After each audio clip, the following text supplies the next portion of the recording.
மேடம்க்கு ஒன்றும் கொஞ்சம் நேரத்தில் என்ன நடக்க போகுதுன்னு தெரியாமல் ரொம்ப ஜாலியாக எங்கள் கூட வந்து கிளம்பி வந்தாச்சு. காலையில் வந்து தலைக்கெல்லாம் குளிக்க வச்சு அழகாக கோனி டெயில் மாதிரி அழகாக போட்டு சூப்பராக மேக்கப் பண்ணி ரெடியாகி வந்தாச்சு. சரி பாப்பாவுக்கு 1.5 இயர்ஸ் ஆகிடுச்சுங்களா, ஏப்ரலே வந்து வேக்சினேஷன் டியூன்னு சொல்லிட்டு மெசேஜ் வந்தது.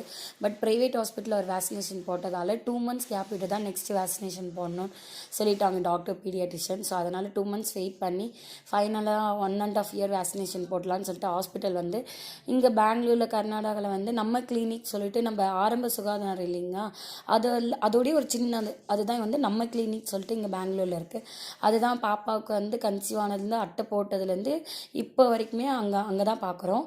இந்த நம்ம கிளினிக் அதுக்கு அடுத்த ஸ்டேஜ் தான் வந்து அந்த ப்ரைமரி ஹெல்த் சென்டர் ஆரம்ப சுகாதார நிலையம்.